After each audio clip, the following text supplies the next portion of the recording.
Feels good to be back. Got kind of wore down and burnt out. But Kyle and myself, we're getting back in a good routine. Work's been busy. I say that a lot. Truly has. It's a very unique time. But anyways, I don't want to keep rambling about the same old bag of sorry excuses that I have all the time. I want to get right into talking about this. And a conversation I was having with a friend today reminded me of this moment in my life. I don't think I've had a chance to share it on here, and so I want to.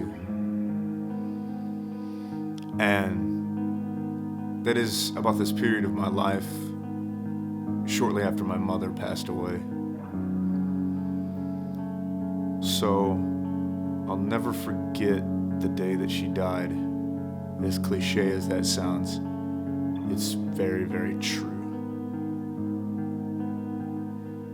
And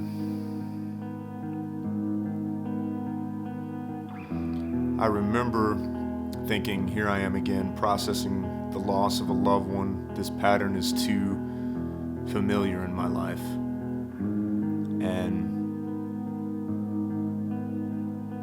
kind of felt guilty at how easy it was to take the hit. But as time passed, I just realized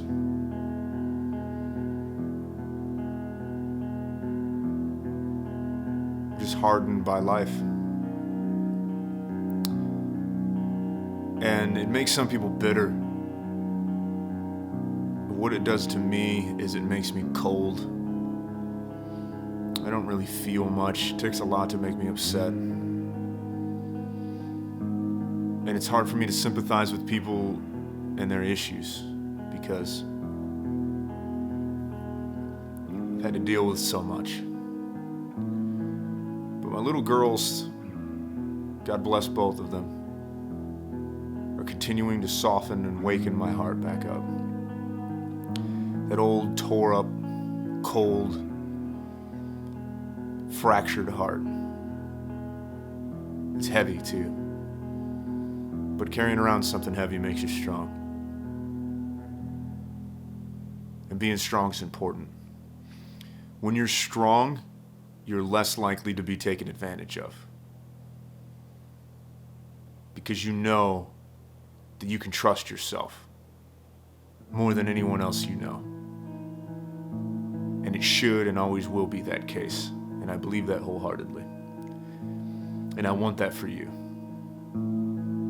If there's anything that I could inspire you to have for your life, it would be that. That's what I want to pass on to my little girls. That's what I want to instill in my wife, is being strong makes you less vulnerable to manipulation, especially through fear and different coercion that can take place in your life. But that's not really what I wanted to talk about. I wanted to go into something a little more positive. It's about how much I love the earth. And how does that fit, right?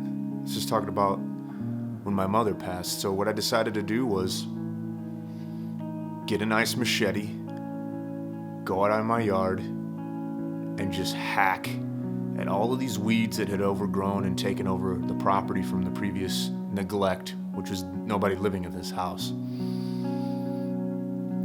It's a lot of work. If I rented tools, I'm sure it would have gone faster, some brush clearing tools, but I did it by hand and it took a long time. And I exerted a lot of energy. But it was therapeutic.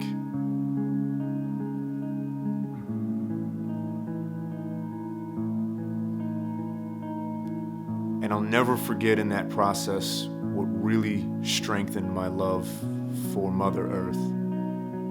So I was out there hacking at those weeds, thinking to myself, sometimes speaking to myself audibly out loud. And then I started to talk to the earth. And I said to her, now that my mother's gone, I suppose you are my mother now.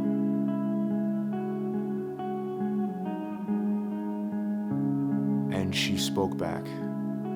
The earth filled my heart with these words: I always have been.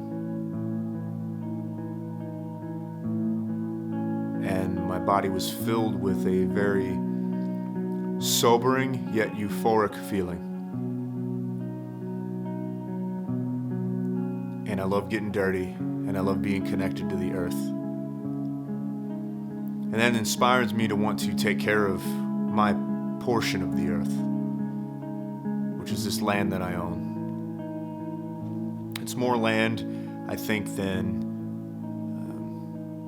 people that live in urban centers would be used to.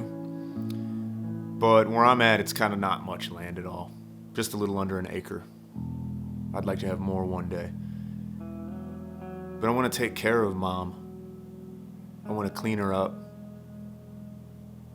Make her feel better. I want to plant only native plants in my yard so that the soil is healthy, so that Mom is healthy, and the right wildlife will be attracted to my little spot of land. To truly be an environmentalist, to truly care about the environment, to plant trees, to grow my own food. We're in the process of setting up more grow spaces. I've gotten over 96 square foot of grow space. I should say 96 square foot exactly of grow space that I'm going to set up, raised beds, and try to grow a bunch of our own food. We grow some of our own food now, and it was great. We had some of our tomatoes yesterday for dinner. Not for dinner, but with dinner. It's fantastic. I love it.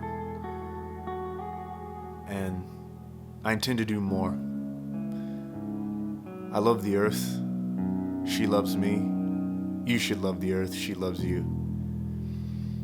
And very connected spiritually to the earth.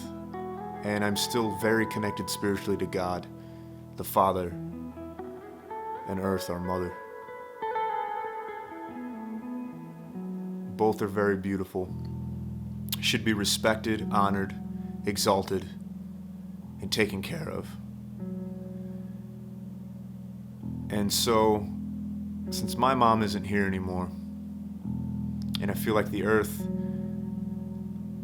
and myself have a stronger connection, I vow to take care of the earth in the ways that I wish I could take care of my mother.